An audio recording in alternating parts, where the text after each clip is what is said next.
오늘 본문을 보면 고라와 250명의 지도자 그리고 온 백성들 보이는 것만 진리라고 판단합니다. 보이는 세계와 보이지 않는 세계를 다스리시는 하나님께서 그들의 눈을 열어서 보이지 않는 세계, 생명과 죽음을 주관하시는 하나님을 바라보게 하십니다. 그 눈을 뜨게 하는 그 방법으로 지팡이 실험을 하고 있는 것이지요. 그 사람이 정말 하나님의 백성인지 아닌지를 밝히기 위한 첫 번째 하나님이 하시는 방법이 회막 안에서 증거계 앞에 두라는 것입니다.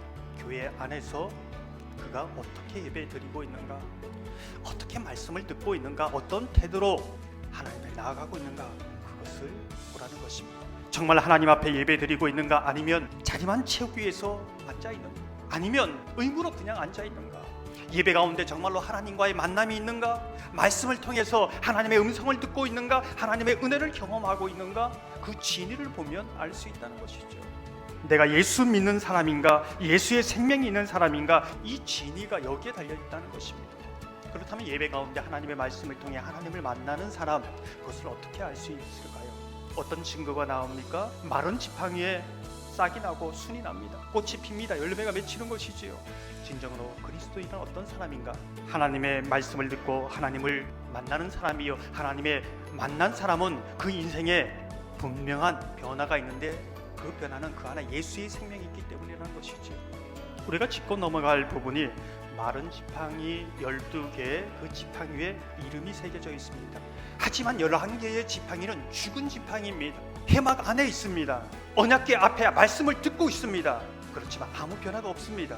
하나님의 백성이라는 이름은 있지만 죽은 지팡이인 것이죠.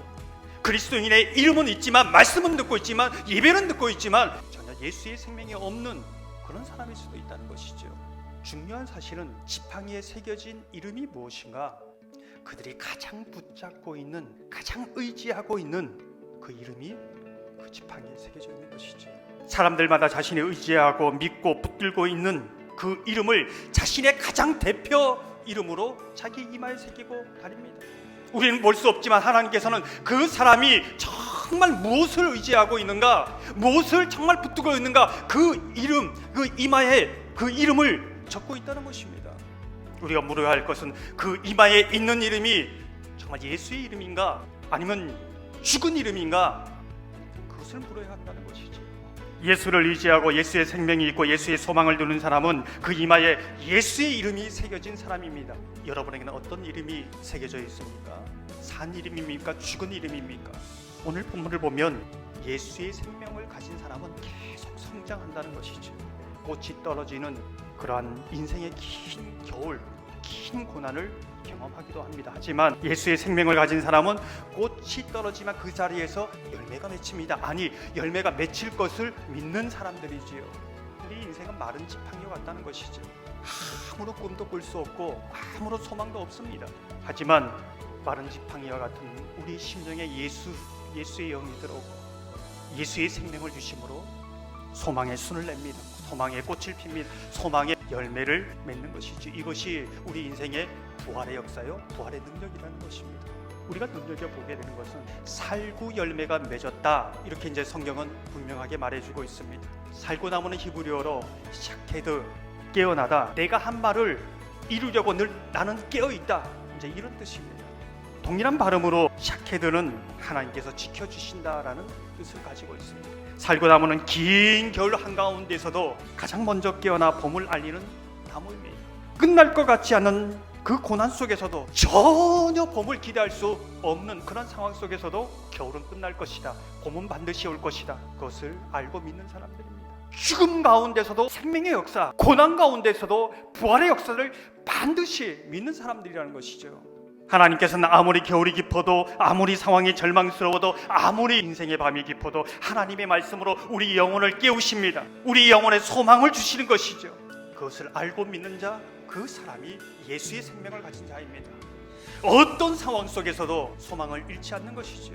살구 열매를 맺은 지팡이를 어디에 두고 있는가? 증거계 앞에 두라고 말씀하고 있습니다. 그 이유가 무엇입니까? 원망을 그치고 죽지 않게 하려 합니다. 예배 가운데 하나님의 말씀을 통해 하나님을 만난 사람, 그 안에 예수의 생명이 있는 사람입니다. 예수의 생명이 있는 사람은 어떤 상황 속에서 하나님이 나를 지키신다, 하나님은 마침내 소망으로 열매 맺게 하신다 믿는 사람이지요.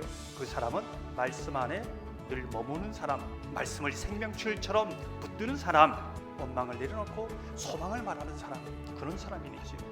하나님 앞에 머무는 삶, 하나님의 말씀 안에 살아가는 삶은 어떤 삶인가? 좀 더 구체적으로 말씀드려보면 우리가 말씀 위에 사는 삶인가, 말씀 밑에 사는 삶인가, 이것을 물어야 한다는 것이죠. 마귀는 말씀을 사용해서 예수님을 시험합니다. 이런 삶은 말씀 위에 사는 삶입니다. 하지만 예수님은 말씀 밑에서 그 말씀이 이루어지는 그런 삶에 순종해 갑니다. 오늘 우리는 이 본문을 보면서 하나의 의문을 가집니다. 고라와 250명이 죽는 그 현장을 보았던 사람, 전염병으로 수많은 백성들이 죽는 것을 보았던 사람, 그런데도 그 원망과 이 병이 그치지 않는다는 것을 알 수 있죠.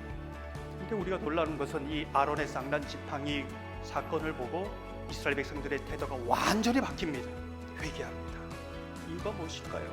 마치 이집트의 마지막 재앙처럼 직접적으로 하나님만이 하실 수 있는 생명과 죽음의 문제를 다루고 있습니다. 정확하게 육신의 생명만 생각했는데 이제는 보이지 않는 죄의 문제, 생명의 문제, 영혼의 문제, 구원의 문제에 당면하게 된다는 것이죠. 우린 여기서 하나님의 마음을 들여다보는 것이지. 하나님께서 사랑하는 사람은 어떤 사람인가? 하나님을 대적하고 반항하고 끝없이 완악한 그 마음, 그러나 결국은 생명과 죽음의 문제 앞에 서게 하는 것이지. 죄의 문제 앞에 서게 합니다. 그것을 돌아보게 합니다. 그리고 하나님을 바라보게 합니다. 두 손 들고 주님 앞에 나가게 하는 것이지요. 그게 하나님의 은혜요 사랑이라는 것입니다.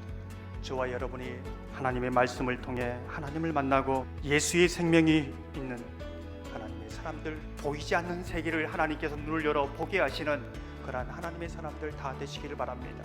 예수의 사람으로 어떤 상황 속에서도 소망의 순이 나오고 소망의 꽃을 피우고 소망의 열매를 맺는 것을 믿음으로 바라보는 주님의 사람들 다 되시기를 주님의 이름으로 축원합니다.